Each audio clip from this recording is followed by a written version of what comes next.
За ингээд бараа худалдаж авахд нэг бэлтгэл ажиллагааны зардал хуваарлаж байгаа юм байна шүү дээ тийм. Тэрний одоо хуваарлагдаж байгаа дүнгууд. За энэ болохоор нэг импортоор гаднаас бараа авсан. Галийн дотор нүүтэн өртөн тооцоо тийм. За энэ нэг тооцоолын за ажил хүлээгээ нэг бонд гаргаж байгаа шүү. Тэр бондын өнөөг нь тийм бүний зардал мартах хэмжээнд тооцоолоод байна. За тэгээд өндөр хилэл энэ болохоор нөгөө яг сарын эцсээр хилэл тооцож байгаа. Хилэлүүд явж байна. За тэгээд цалингийн өрсөлдөг цалин болно. За ингээд нэг тооцооллын олох юмудаа бол энэ хэсгээр яг юу асуусан тэрнийхэн дагуу бичээд тэгээд ажил гүйцэтгэлгээ бол ингээд тэд даасан хэлээд өгч байна.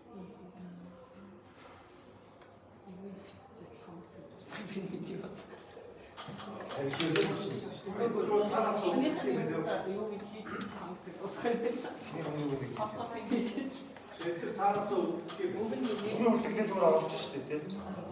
Тэгээд зүгээр хариугаад энэ дээр бичих гэж байгаа штэ. Шатанаа тэсэхэ мөтрөө орсон. Оруулахгүй нэг зүйлийг бол. Зүгээр ийм юм байна гэж. За энэ болохоор нөгөө үйлдвэрлэлийн байгууллага юм. Шинэ авч болохгүй юм уу? Авч яах гэдэг юм бэ? Яг гэртээ ингэж үзэх гээд тахгүй ингэж бөглж.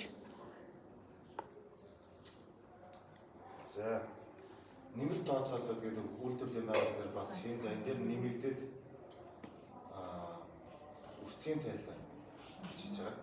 Үйлдвэрлэлийн байгууллага нь бол за энэ бол хоёр өртгийн тайлбар хийхээр хоёр цэгтэй тийм. За юм. За тэгээд тэд даастай. Тэр нь бол нэг цогцолгогч нийтдээ хэд он байлээ? 40 он байлээ тийм.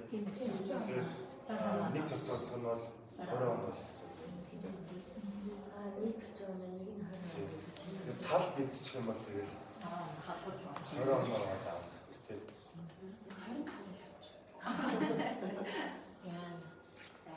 За тэгээд сүүлийнх нь хэсэг нь болохоор тайлбарын эцсийн баланс орлогын тайлбар байлаа.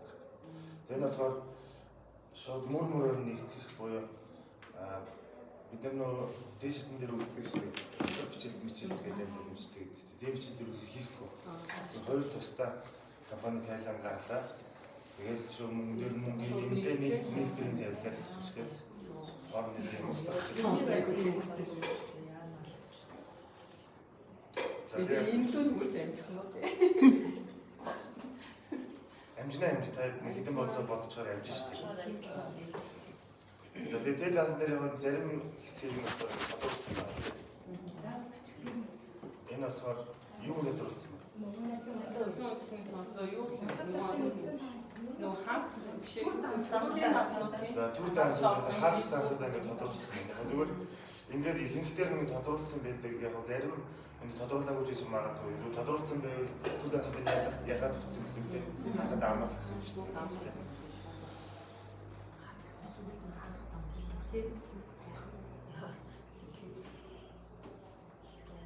За тэгээд бүрэн эрдэнэ бүрэн нь болохоор худалдааны компани байна.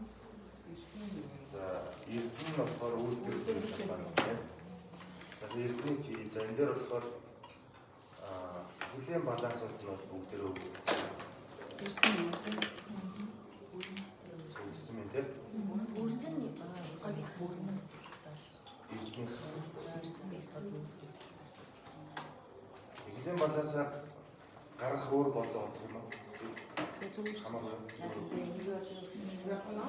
Үнээр амжих яваастай. Өөр компани. Тэгээд одоо бид хоёр компани авснаа чинь тийм. Өргөн дээр нь багшаа. Тэгээд үйлдвэрлэлийн байгууллага хийж байгаа шүү дээ. Тэр нугасаа ер нь хүч. Тийм шүү. Өргөн дээр нь байх уу? Тэгээд одоо энэ дээр үрдсэн байна шүү дээ. Олох юм байхгүй шүү дээ. Тэгээ яг хэлийн баланс тэнцвэрлэх юм даруул тэгээд тэнцвэрлэх багтай. За тэгвэл энийг өөрчлөлттэй байна. Тэгээ үйлдвэрлэлээ хийе юу? Энэ үйлдвэрлэлийн байгууллага бүгдээ өгнө гэсэн биш шүү. Энэ ялгаахгүй хэлхийн балаасаа гаргах маргах гэж байна. Жишээ нь бодлогон дээр болохоор энэ бүрэн компани эдийн үйлдвэрлэлүүд бол юу шүү дээ. Яг тэгж яриад янз байна гинэ. За дахиад хэлсэн тайлбарлая. Энэ бүрэн Эрдэнэ хоёр компани байгаа байхгүй юу? Бүрэн гэдэг компани худалдааны компани, Эрдэнэ гэдэг нь үйлдвэрлэлийн компани. За тэгээ бүрэн гэдэг худалдааны компанийн хэллийн багаас зарим юм итгэхгүй байна. Тэгээд хэдүүлээ үйлдвэрлэлийн байгууллагын хийгсэн шүү дээ тийм. Тэгээд би бол үйлдвэрлэлийн байгууллагын баланс бүрийн очиж байгаа байхгүй юу? Тэгэхээр энэ дэр ч бүх юм нь өвдсөн байгаад байна шүү дээ тийм. Тэгээд нөгөө баланс нь орж хараад байна л да. Энэ бишээхэн үгүй. За тэгээд одоо Эрдэнэ гэдэг компани дээр явж байгаа шүү. За тэгээд ажил гүйлгээ бүртгэж шууд ихнээс. За нэмэлт мэдээлэл нь бол ажил гүйлгээ бүртгэхдээ хараад ирчих тийм. Ажиглал шаардлага үүсгэх юм. За тэгэхээр төвийн материал зохицуулж худалдаж авч байгаа юм байна. Нэгдүгээр ажил гүйлгээ дээр.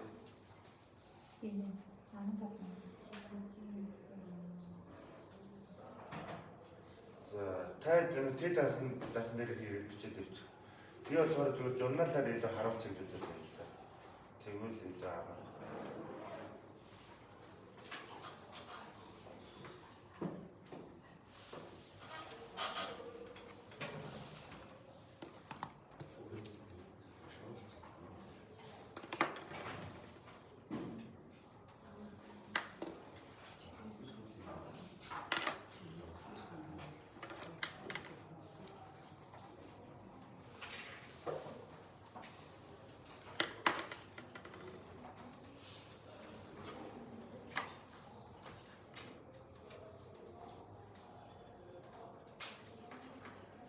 За тэгэхээр ажилтнуудыг харчээд байлаа. За түүгийн материал бодож авсан. Хоёр төрлийн. Тэтгэл ажиллагааны зардал гарсан байгаа. За зардлыг хуваарлах асуудал. За түүгийн материал авахдаа зээлээр авсан. За тэгэхээр даасны үр үүсэх асуудал байна тийм. За тэгэхээр яг худалдаа авалтын дүнгээд.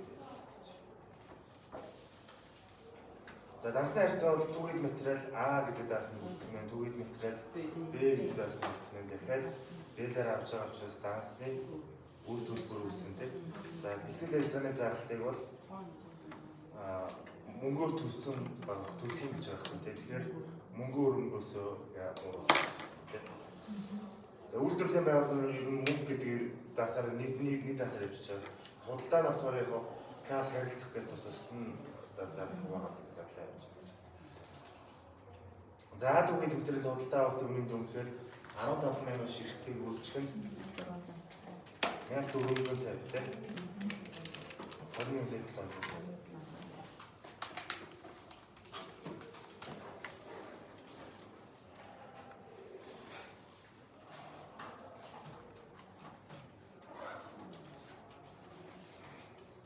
За Б түүгийн материалын худалдаа авалтын үнийн дүн бол 10,000-ыг 2200-аар 22 сая болж шүү дээ. За энэ юм нийтлэл чинь бид нар даасны үр үүсэж шүү дээ. За даасны үр бол ийм дүнгээр бэлтгэл ажиллагааны зардал маань бол мөнгө өрөнгөөр 250,000 гэгчлээ. Яг худалдаж авсан үн бол тусдаа үр гэж үздэг. Тээврийн буюу бэлтгэл ажиллагааны зардал чинь бас тусдаа үйлчлэгээ авч байгаа шүү дээ. Тээврийн үйлчлэгээ авч байгаа. Тэр нь бол тусдаа. За одоо энэ сая 200,000 зардлыг хуваарлах хэрэгтэй болно шүү дээ.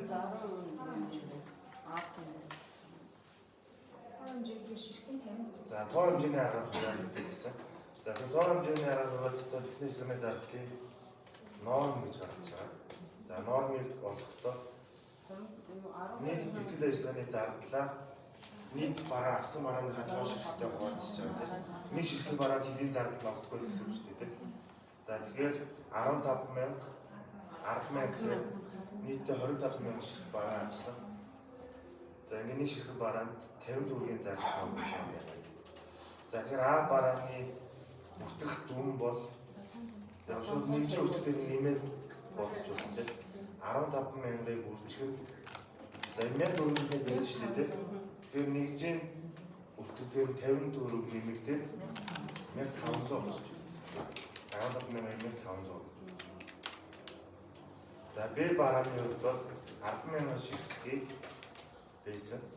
За нэгжийн өртөг нь 2200 байсан бол одоо тээврийн зардал нэмэгдээд 2250 болчихж байна. За ингээд журнал хэмжээтэй шалгахаар 45 сая дээд талтай 45 сая чинь кредит талтай бол 45 сая. За би нөгөө журналаа харуулдаг байгаа нэг дээд кредит тэнцвэрээр явчих гэж байна. Таад бол тэд даасан дээр болгох чадна шүү дээ. Дээд тэгэхээр яг нэг хэлчихвэл дээд тал гэж чинь тэд даасныхаа 100 гаруй тал бичнэ гэсэн үг тийм. Кредит гэхээр чинь таасаа баруун талд бичнэ гэсэн үг шүү дээ. За түгээл материал одоо тэр ясаа зураад бичлэл бичээлээ. Эхний үлдэгдэлээ байна. Эхний үлдэгдэлээ бичээ. 6 сая эхний үлдэгдэлээ дээд талдаа. За 22 сая 500 нэмлээ. Б түгээл үлдэгдэлээ 5 сая 200 эхний үлдэгдэлээ. За энэ дээр 22 сая 500 нэмлээ.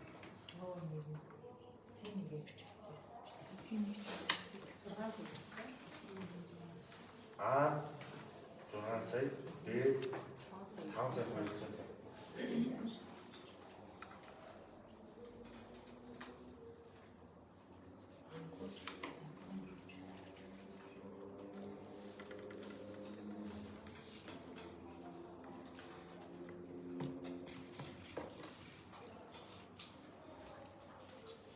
Яг нөгөө усан шалгалтаар бол эхний үлдэгдэл шууд эхлээд дээд даас руу бүгдийн хоолой бишчүүл зүгээр. Тэгвэл дараа нөгөө ажил үйлрээ бүртгэж явахдаа зарим нь мартах зартах үлдэх мүлдэх тийм ач магадгүй. За буцнуудын төвийн үлдэх даасан дээр. За даасны өөр 43 сая 750 кредит талтай. За даасны өөр 8 сая 500 эхний үлдэгдэлтэй. Бэнт дээр нэмж. За мөнгө өрнөг бол 55 сая. Тэ. За мөнгө өрнөгийн даасаа бол доорн жоо зайвал гэх бол мөнгөтэй холбоотой бас гүйлгээ арай их гардаг тэ.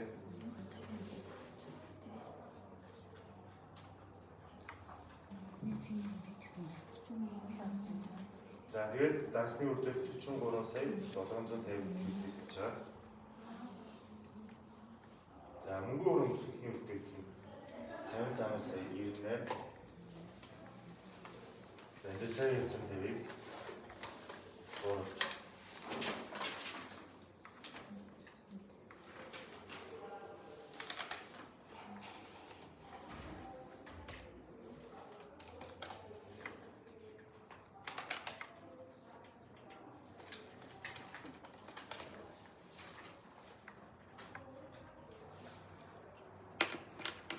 за хоёулаа олоо.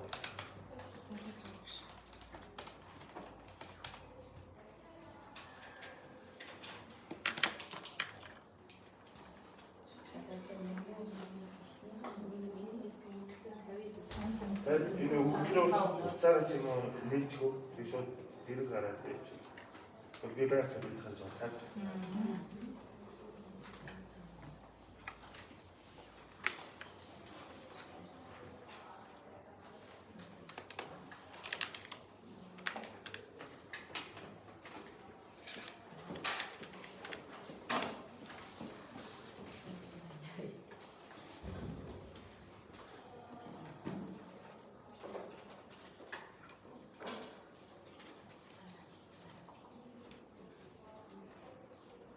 За хоёрдугаар бүлээ.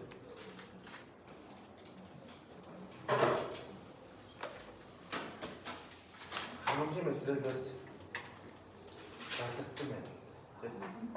За нэгдүгээр цэг рүү, хоёрдугаар цэг рүү болон өндөр болчихсон. За тэгээд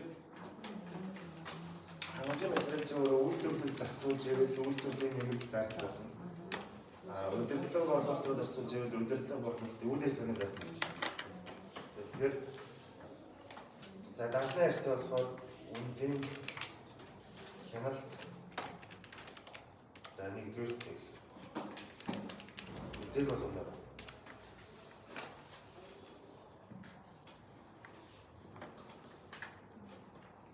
Яг зөв бүтэглээ хувьд ингээд заавал 1-2 дугаар цэг гэхэд ялгаад яах юм бэ гэж харж магадгүй шүү дээ. Тэгэхээр яг бид нэр аль цэгтэр зардлын илүү их гараад байгаа, аль цэгтэр бага гараад байгаа гэдгээл дараа хянахын тулд илүү цэг болгоноор ингээд авч үзэж байгаа насны төлөв байгаа гэж байна. За тэгээд үйл ажиллагааны зардал.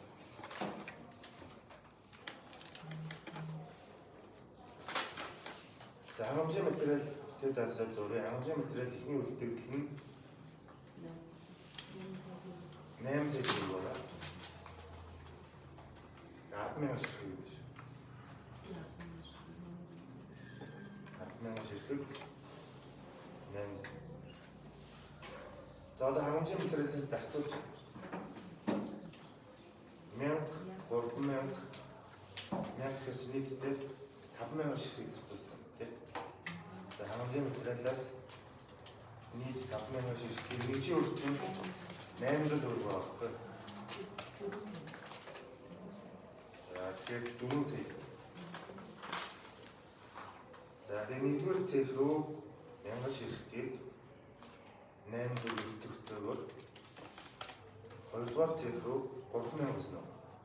3000 ширхгийг 800 өртөгтэйгээр за удирдлага борлуулалт хэлц рүү 1000 ширхгийг 800 өртөгтэй.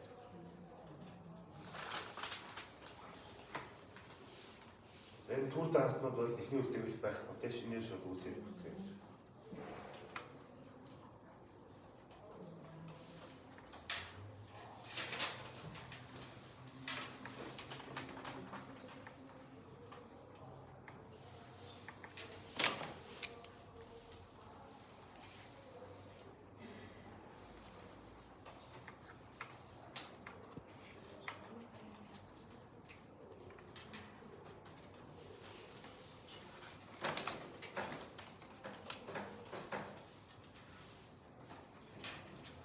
За түүний материалаас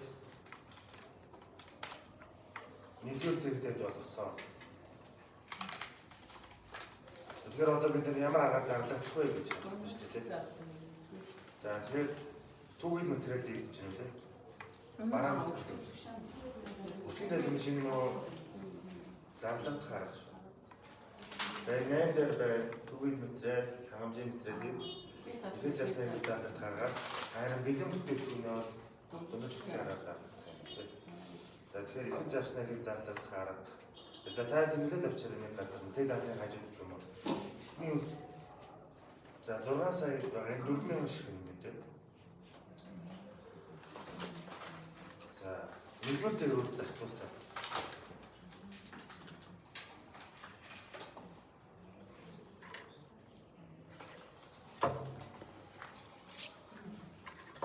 Түүний төлөөс 10,000 гэж байна. Энэ үлдэгчтэй л 6 сая.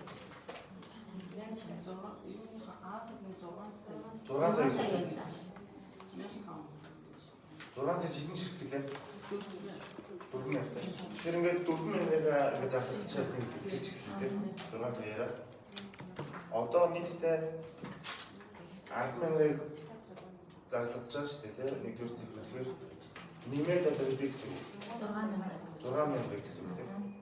Эхний үлдэгдэл 4,000 байгаа шүү дээ тийм.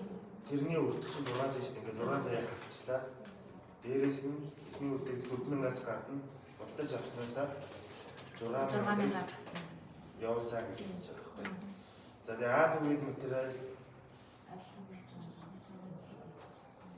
өртөг нь бодож авсан бол 1450 дээр тээврийн зардал 50,000 1500 болсон тийм. Ахны үлдэгдэл бас 1500 юм тийм. Яг өөр гэж бол энэ үлдэгдэл нь хамаахгүй тийм. Энэ бол яг худалдаж сүүл худалдаж авснаасаа өртгөө тооцож. Энэ 6 сая хэдэн ширхэг өртгөлээ? 4,000 ширхэг өртөг тийм. Тэгээ нэмээд 6,000 ширхэг өртөг. Ингээд 15 сая. За дахиад үгээр материал Б-гээс бас нэгдүгээр цэг рүү зарцуулсан байна. За Б-гээс 6,000 зарцуулсан байна. За Б-гийн ихний үлдэгдлийг 2,500 байна. За мөнгөн дүнгээр хэдэ өртгөрөө. Бэ дүгээд мэтрэлж байгаа. 5,250 мянга. За энэний тоон 2500 гэсэн шүү дээ тийм. 500. За одоо Б-гээс бид нэр 6,000 зардлыг авахгүй тийм. 2500-ийн хэдний үлдэгдлээ авчлаа. Одоо нэмж хэдний үлдэгдэл болсон? 3,500. За 3,500 2250. 2250. За ингээд нийлээд түүхийд материал чинь шууд материалын зардал гэж явна. Шууд материалын зардал бол дуусаагүй үйлдвэрлэл рүү бичигдэнэ. За тэгээд дуусаагүй үйлдвэрлэл чинь 2 цэгтэй учраас тэгээд тусдаа 1-р цэг 2-р цэг гэсэн асуудал байна. 1-р цэгийн дуусаагүй үйлдвэрлэл эхний үлдэгдэлтэй байгаа. Эхний үлдэгдэл нь 17,24,500 эхний үлдэгдлээ бичээд за нэр нэмээд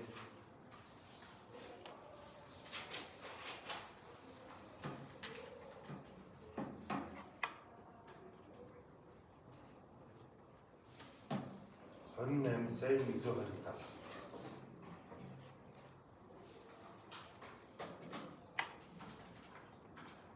За юм болчихно тийм 28 сая.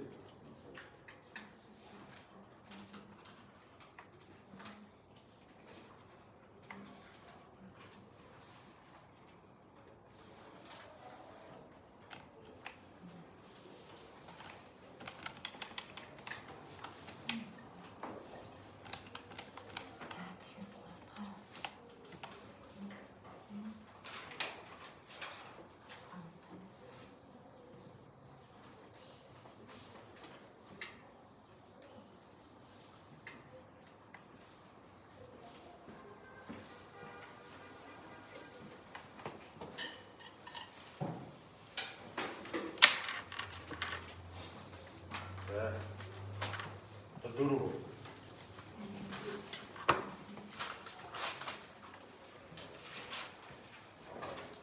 За хоёрдугаар цэгрээ бас материал зарлагдсан байна.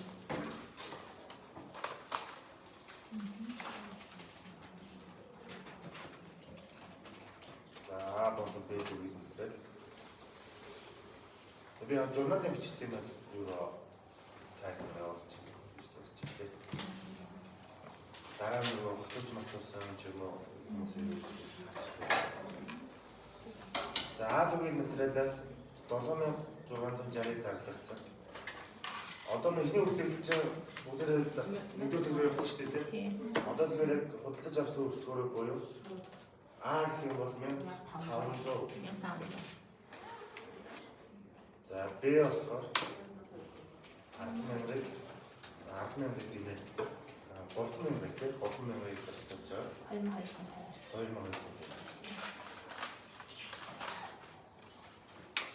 За ингээд нийлээд ямар даас руу бичих вэ?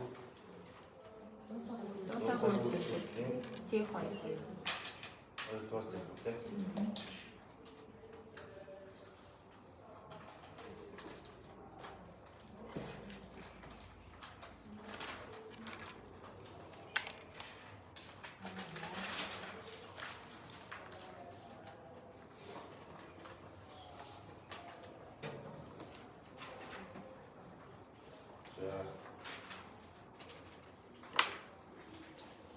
Тусаг үйлдвэрлэлийн хоёрдугаар зэрэг бас ихний үлдэгдэлтэй байна. 4,930.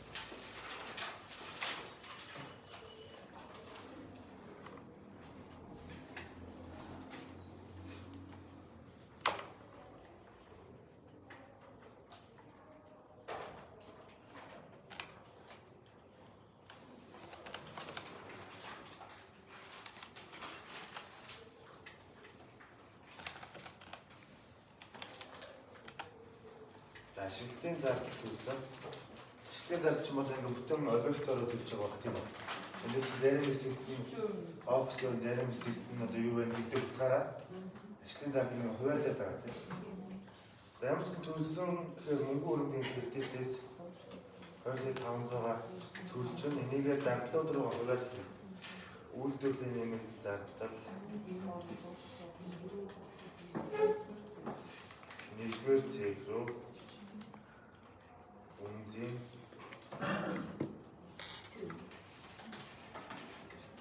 2-р цэг рүү яг энэ бол үнэзийн хяналт гэдэг даасахгүй юм. Яг гүйцэтгэлээр гарч байгаа зардлуудаар үнэзийн хяналт гэдэг даас руу хөрвүүлсэн. Энэ нь бол бүтээгдэхүүний өртөгт бол ерөөс ямар ч хамаахгүй. Одоо бид нэр үнэс бүтээгдэхүүний өртөд орно гэж хэлж байгаа шүү дээ. Тэгэхээр энэ гүйцэтгэлээр гарч байгаа зардлуудад өртөд ерөөс орохгүй. Яг тэгэхээр бид нэр үнэсийг урьдчилж тооцсон нормоор шингээдэг байхгүй. Тэгэхээр нөгөө урьдчилж тэдний үнэс гарна гэдгээрээ өртөд шингээчих. Тэгэхээр энэ одоо энэ бичээд байгаа хүмүүс маань өртөг рүү шууд нөлөөлөхгүй гэсэн. Тооцсон үнзээрээ өртөд оруулж байна гэсэн үг байна. Мэдээж гүйцэтгэл яг гоо тооцсон үнзээр ч ойролцоо байх хэрэгтэй. Тэгээ гүйцэтгэлийн үнзээр урьдчилж тооцож байгаа шүү дээ. Илүүд тооцсон гэдэг. Тэр нь яг тоошоо ажлуудаар гаргах гэдэг. Зардал байж болно, авлага үүсгэж болно гэдэг нь байж болно. За, зарим хэсгийн удирдлага борлуулалт руу гэсэн. За, удирдлага борлуулалт руу болохоор үйл ажиллагааны зардлыг энэ дансууд нэгдсэн байгаа. Үнэний хяналт 1-р цэг рүү 40% буюу 1 сая юм шиг байна. Үнэний хяналт 2-р цэг рүү 35% те. 875. За, үйл ажиллагааны зардал руу 25% юм шиг байна. 600 байна.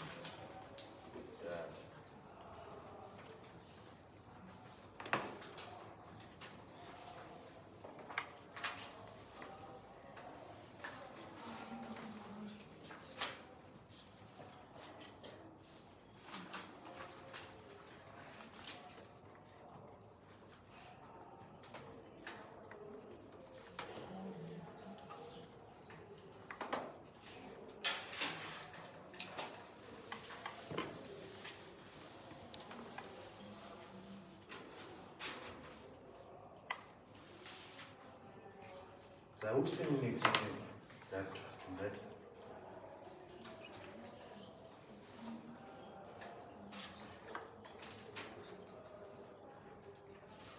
За, үйлчлэгийн нэгжийн зардал гарсныг төлсөн гэж байна. Түүхтэй за хэдэн бодлоо бодохоор гай болж байна. Шууд дараа хуваалцдаг гэж юм уу те?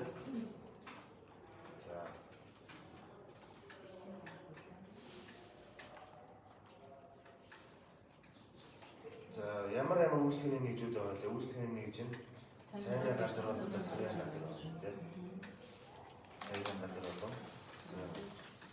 За шууд арга болохоор ямар нэгэн дараалал тогтоох шаардлага байхгүй.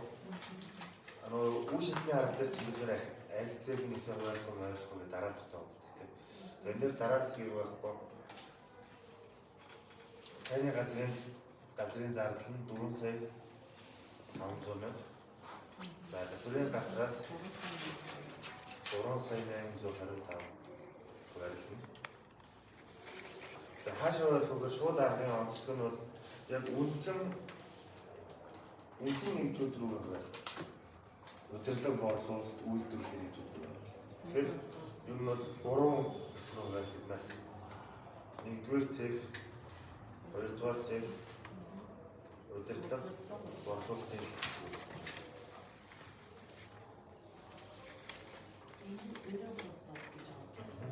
За, одоо цайны газрын зардлыг хуваарлахдаа үйлчлэгийн үзүүлсэн хуваарлаж шүү дээ.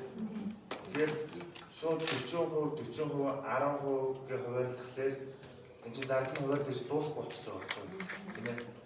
40%, 10% гэдэг ингээд биччихлээр чөлөөсөө таамаг бас баг болчих гэнэ шүү дээ.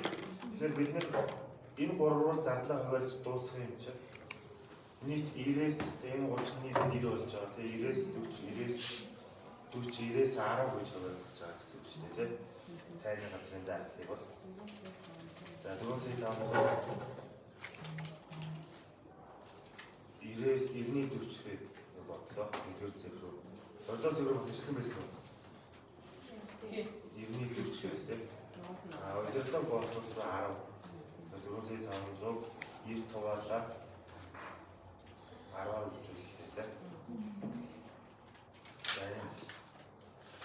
За засварын газрын зардал бол нөгөө үйлчлэгийн хэмжээ бүхний 3 руугаа барих үнэхээр 40 45 гэж чинь бас 90 болчихж байгаа юм л да.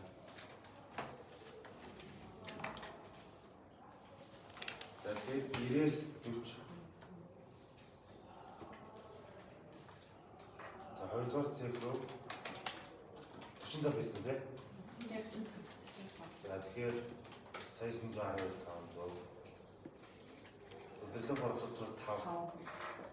Хэд болж байна? Удирдлага бодлого.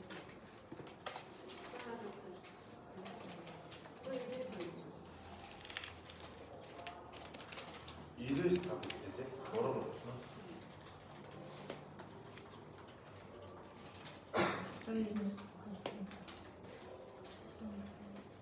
За 12,500.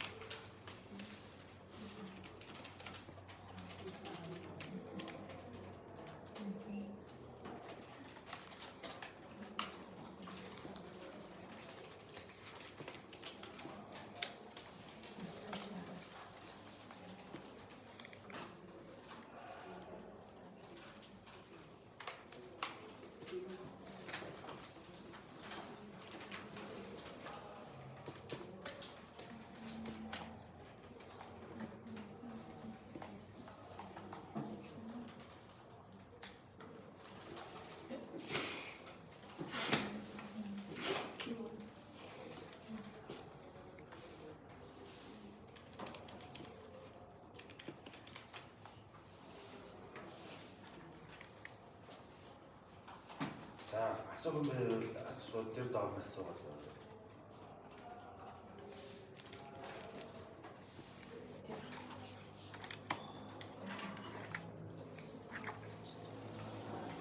За дасны бас нэгдүгээр цэхийн өмнө рүү хоёрдугаар цэх рүү үйл ажиллагааны зардал руу зөвхөн төлсөө гэдэг зардал бас төлсөө гэсэн багтаа. Тэгэхээр чи зөвхөн мөнгөөс асчих гэсэн. 4,500 төлсөн, засварын газар дээр 3,850 төлсөн. Нийтдээ 8,350 төлж байгаа мөнгө. За энэ хуваарлагдтаа нэгдүгээр цэх рүү нийлээд 3,720 төлж байгаа. Хоёрдугаар цэх рүү нийлээд 3,912,500.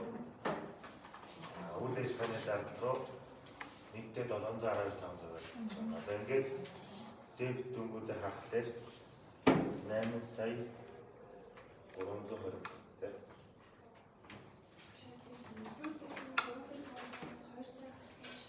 Аха. Энэ шүү. Зөвхөн энэ гурав цайны газар чинь 40 10 гэдэг нэг 100 болж байгаа байхгүй. Бид нар одоо болохоор ихний 3 руу хуваалцаж байгаа.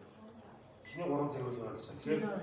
Тэгэхээр 40% 10% бодчих юм бол энэ чинь зардал нь хуваалцаж дуусахгүй болчихж байгаа байхгүй. Тэгэхээр ихний 3 чинь нийлээд 90 болж байгаа шүү дээ тийм. 40 10 90 болчихж шүү дээ. Тэгэхээр 90-ний 40 гэж байна. 90 хуваагаад 40 өргөж. Хоёрдугаар цэгцээ ялгаа байхгүй 90 хуваагаад 40 өргөж.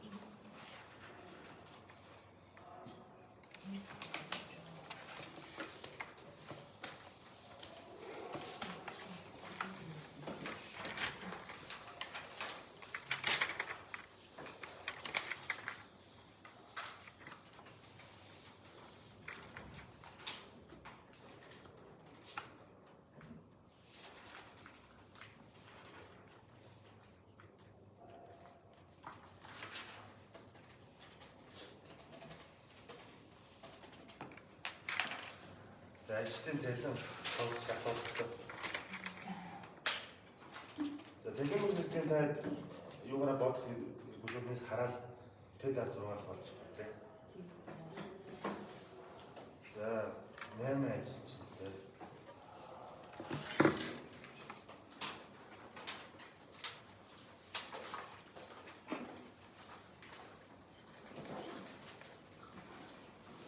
цалин нэр.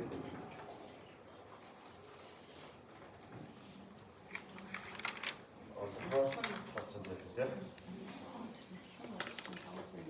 Эхнээс нь нэр юм тийм. 5 сая. 800. За. Нэгдүгээр цагийн 3 сая 80. Нэг цагийн үнэлгээ 20,000 гэсэн юм тийм. Тэгээд 174 цагийг 20,000.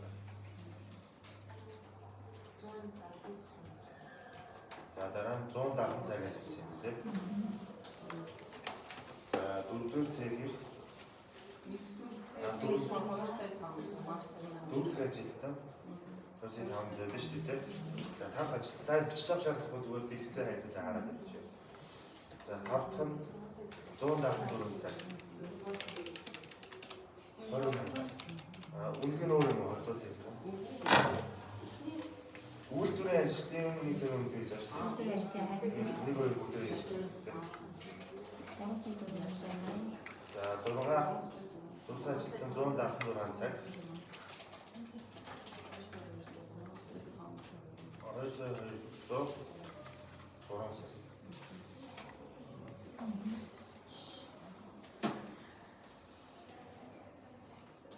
За ингээд энэ талдаа нийгмийн дадлын шимтгэл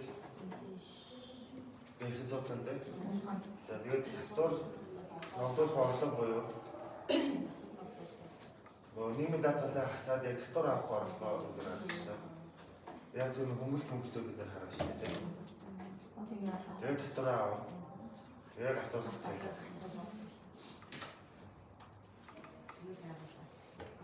За тэгээд сүлд нь байгууллагаас юм.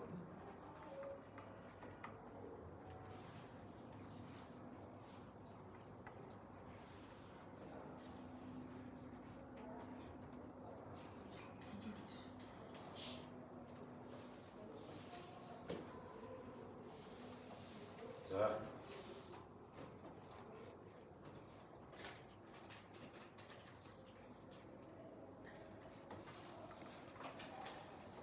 Нийгмийн дадлал авах дээр чинь дээд хязгаар мэцаар гэж юм байна.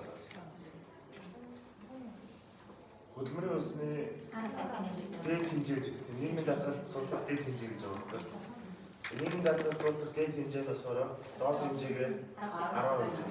Доод хэмжээ нь 792,000 байгаа шүү дээ тийм. Тэрийг 10 үржүүлээд 7,920-оос дээш зэлэндээ хүн байвал нийгмийн дадлал 7,920-оос тооцсон гэсэн үг. Тооцсон гэсэн үг. 7,920-оос доошоо цалинтай байх юм бол тэгээд цалингийн дөнгөс нь 11.5% тооцсон юм. Энэ дээр 12.5 гэж. Тэр нь байгууллагаас ажил олгож чадсан юм болов? Тийм ажил олгож чадсан юм байна. 7,920-аас дээш бол яг юм. 7,920-оос дээш цалинтай бол 7,920-оос нийгмийн дадлал цэцсэн.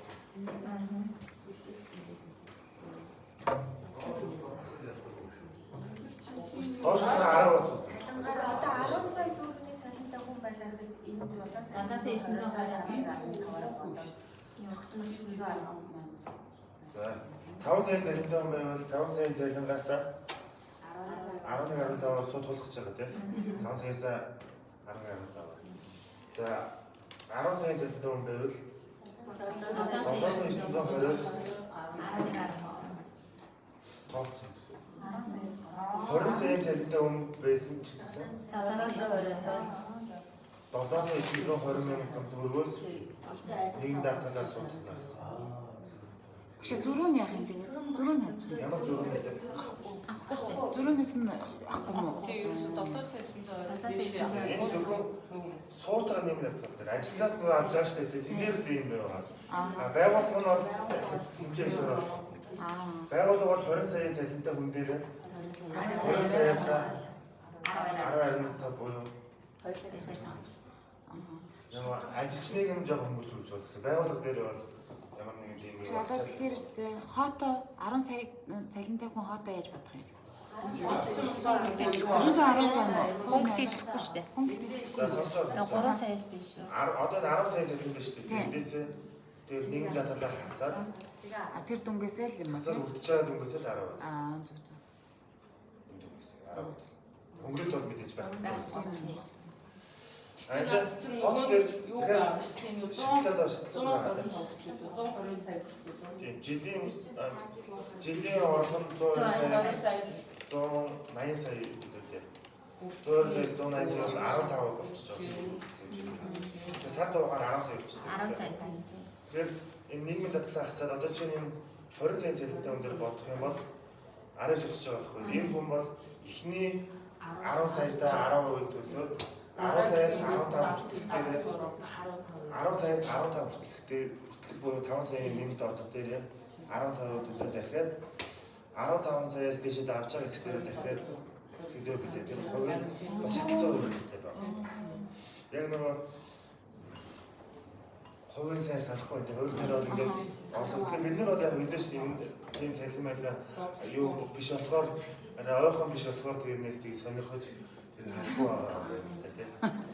Тийм цалин авдаг хүмүүс бол мэдээж татвар нэмэгдчлээ ажиллаа одоо гэж одоо анхаарч байгаа баг тийм.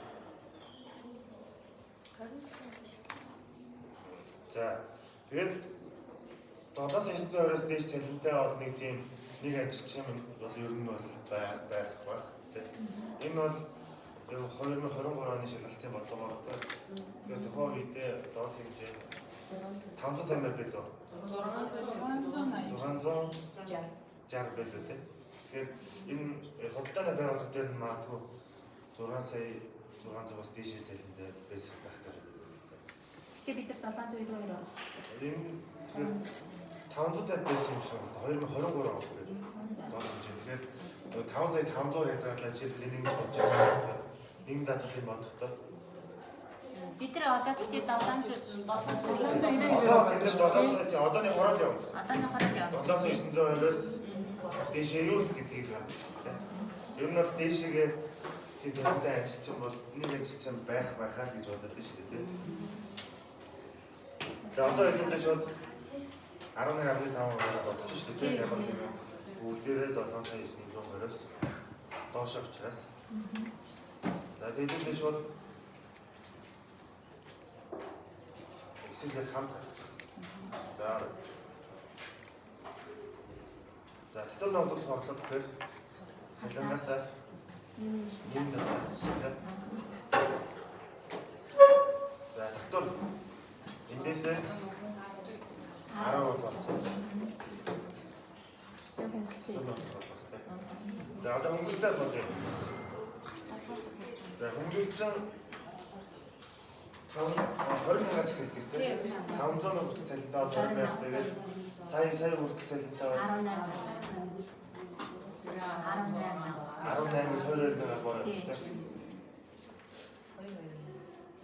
Яг цалинтай бол гэж татвар ногдол хорлоо харж штэ тийм энийг харж чад хамгийн бага 10,000 гэдэг тэр нь 3 сая хүртэл гэдэг 2 сая 500-аас 3 сая хоорондоос 10,000 гэдэг тэгэхээр энэ хүн дээр 10,000 байна. За өөр 10,000 төгрөг байна. Байхгүй юм тийм. 12,000 төгрөг байна. Сая 2 сая 200 ч юм уу. 12,000 тийм. сая 900 ч юм уу 14. За энэ 12,000 сая 900 болохоор 14. За өөр хөнгөлөлтөө байхгүй. Шана энэ чийжил зарах болохгүй юм тий.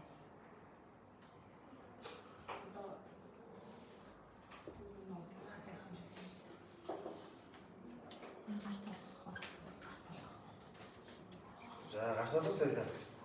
Цалингаас нийгмийн талаасаа суралцлаа.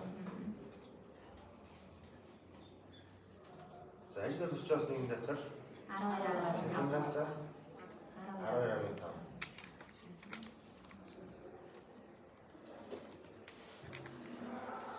За одоо энэ цалингаа бүртгэх журналын бичлэг нь илүү чухал байна.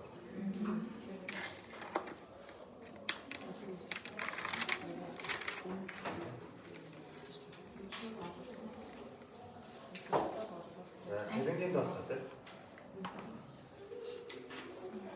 За бүх ажилтны дүнгээр цалингийн тооцоогоо үүсгэлээ. Тэр нь 27-аас 380. За ингээд бүх ажлын зармыг 27 сая болж байгаа. Энийг зармын дуусах үйлдвэрлэлөө, зармын зардал руу гэдэг нь бичих чинь өөрөө дарсууд руу хувааж бичих чинь. За яг цэхэд гардаа оролцож байгаа цаг ажлын цалин болохоор дуусах үйлдвэрлэлөө бичих. За мастер болон туслах байвал дээр бол яг нэг гардаа оролцох үнц гэдэг нь өндөр байна. Үнэн л. Тэр ойл боруулсан. За нэгдүгээр цэхийн энэ хоёр шүү. 2 болон 3 номерт хоёр ажилтсан байна. Энэ хоёр бол яг дуусаагүй үйлдвэрлэл рүү явж байна. 3 сая 480 3 сая 400.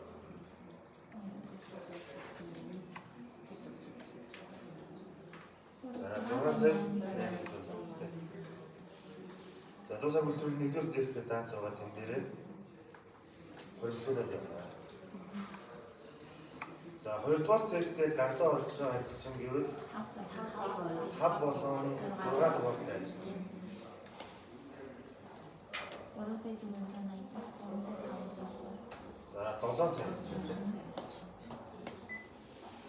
За нэгдүгээр цэхийн мастер ч юм уу туслах ч юм уу байвал тэр нь өндөр бичих.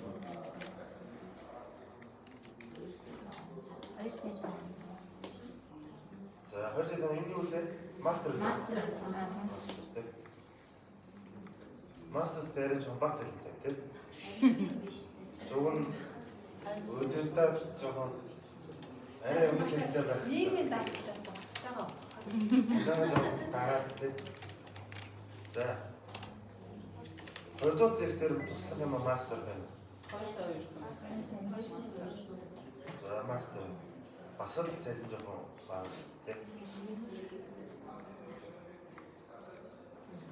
Ажигсан цаг нь бага. Элсэн цаг Мастрах нь 20 мянга. бага гэж магадгүй ч.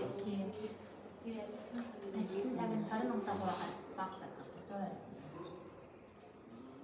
Мастер бол яг цаг үеийн 20 мянга биш байна. Тогтмол. За 2 сая 200 гэсэн тийм. За одоо өдөртөө бодлогын ажлын цалин үйл ажиллагааны зардал талаас руу бичиж. За тэр нь нягтлан байгаа. Бодлогоч.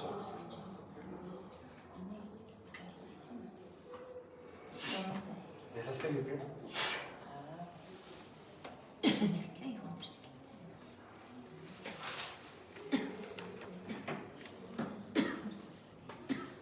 За ингээд бид нэг 27 сая цалингаад 5 данс руу хуваалцсан байгаа гэсэн үг. 27 сая.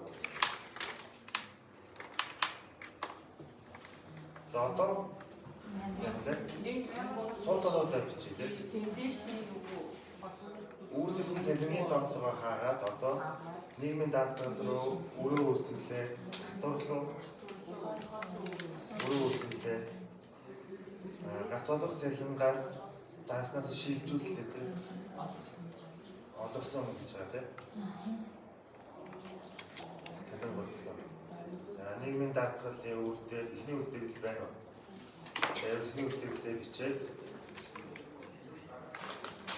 за түрийн үр 41 биш төлөвлөгөө байна шүү дээ. 510. Ямар асуудал үүсгэх вэ шүү дээ. Наас За байгууллага дээр юм асуудал тийм. Өөр ажилтны ажилчнаар Эмнэлэг орж ирэх юм уу? даатгал төлөвлөдөг болохоор эмнэлэг орд. нэг даатгал дээр тасарч юм зээлмэл авах ингээд одоо жоохон асуудал үүсгэж. Тэгэл авахлаа Гадагшаа явах виз мэдүүлэхэд бас ингэ асуудал. ямар ч хэсэг эмнэлэг авахад л эмч үү. Цалингаас маань энэ тусуудаа авчдаг. Бас яг нөгөө янз бүрийн үйлчлэгээ авах гэхээр бас болдгоо нөгөө гомдолтой байгаад юм уу. Тэгээд энэ хай тохиолж ирсэн. За. мөнгнөөс нь хэд тасалж байгаа. Мөнгөөс Жимийн 21 гэсэн.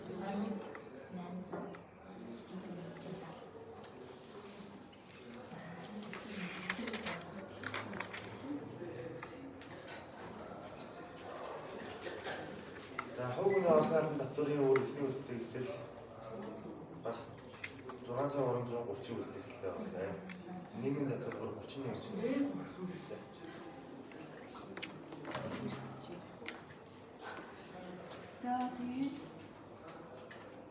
За одоо 8 дахь бүлгээр. ажил олгогчоос төлж байгаа нийгэм. За ажил олгогчоос төлж байгаа нийгэм даатгал хэлбэрээр 3 газар болж байна. За энийг бас анхаарч байна. За нийтдээ ажил олгогчоос 3,420,000 байгаа шүү дээ. Энийг бид 3 газар гэж байна. Яг цалинг нь болохоор бид 5 газар бичсэн шүү дээ. Тэгэхээр нэгдүгээр зэрэгтэй холбоотой ажилчдын үндсэн байна уу, туслах байна уу, мастер байна уу, нэгдүгээр зэрэгтэй холбоотой бол бүгдийг нийлүүлээ өндөр үлчиж байна. За орох. Тэр үнэний нэг ханаас нэгдүгээр зэрэг энэ үнэний ханаас гэж үнэсчлээ. Үнэтэй чанар. За үнэний нэг хоёрдугаар зэрэг. За нэгдүгээр зэрэгтэй холбоотой ажилчдын байгууллагаас төлж байгаа нийгэм даатгал. За тэгэхээр 2 3 4 юм те 2 3 4 гэсэн үг.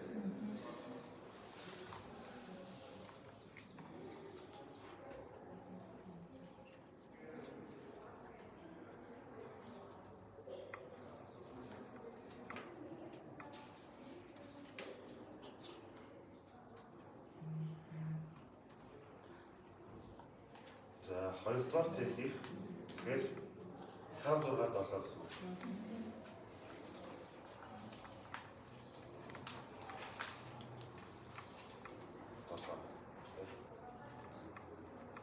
За өдөрлөг бодлолтыг очоод 8 цалингаас сайн нэг өдөрлөг бодлолт ажилчдын байгууллагаас төлж байгаа нэг.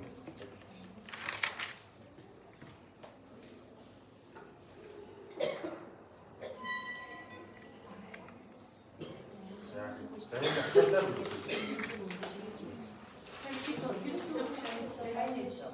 Богосоо дөрөв.